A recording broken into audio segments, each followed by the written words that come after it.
Mercredi 26 janvier s'est déroulé au domaine de Verchamp à Montpellier le premier baromètre économique du Languedoc-Roussillon, Ecozoom. Plus de 350 chefs d'entreprise et acteurs économiques de la région ont été conviés à cet événement, organisé par l'Ordre des experts comptables.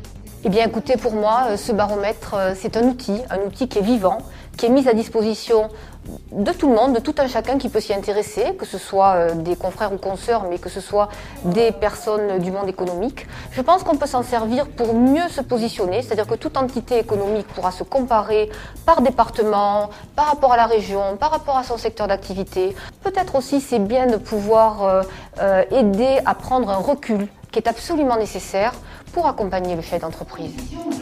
Vous savez, on a l'image d'un ordre qui est que dans des missions régaliennes. Bien sûr que nous avons les missions régaliennes avant tout, mais ça ne nous empêche pas d'être une profession moderne, qui traversons une crise comme tout un chacun qui est quand même compliquée à appréhender, où il y a beaucoup d'incertitudes économiques, et donc par là même nous nous devons d'aider les consoeurs, les confrères, ce monde économique un petit peu à mieux appréhender et avoir des indicateurs, ne serait-ce que pour mieux se positionner dans le contexte de chacun. Pour animer ce débat, un économiste reconnu, Nicolas Bouzou, est venu dévoiler les premiers résultats de son étude sur la région Languedoc-Roussillon. On a des créations d'emplois et en même temps on n'a pas de baisse du nombre de demandeurs. C'est vrai que la région Languedoc-Roussillon finalement est dans une situation un peu singulière dans la mesure où la crise a commencé tôt, dès l'année 2008, en raison de l'éclatement de la bulle du secteur de la construction. On sait que la construction est un secteur qui a un poids important dans la région. On a eu bien entendu une récession en 2009 comme sur l'ensemble du territoire national. Et en 2010, on a une reprise qui est plutôt lente. Il faut bien voir que la région est une région qui est essentiellement une région de services.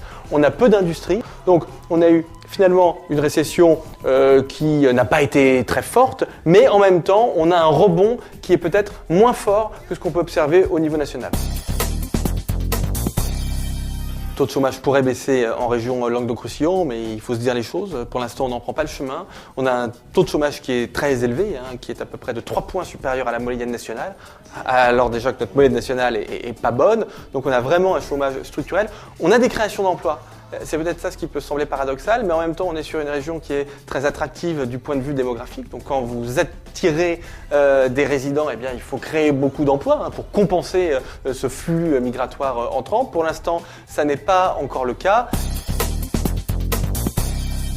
Quand on pense au Languedoc-Roussillon, on pense avant tout à deux secteurs. D'abord l'agroalimentaire et ensuite le tourisme. C'est intéressant parce que ce sont des secteurs pour lesquels la demande mondiale est potentiellement forte. En même temps, il faut bien voir qu'on est dans un pays et donc dans une région dans laquelle les coûts salariaux sont élevés. Et donc, pour pouvoir vendre, alors qu'on a une concurrence qui s'intensifie et qui vient de pays, pour le coup, qui en matière de coûts, en matière de prix, sont extrêmement compétitifs, il faut avoir une valeur ajoutée extrêmement importante. Et c'est peut-être là où les efforts de la région doivent vraiment porter ces prochaines années.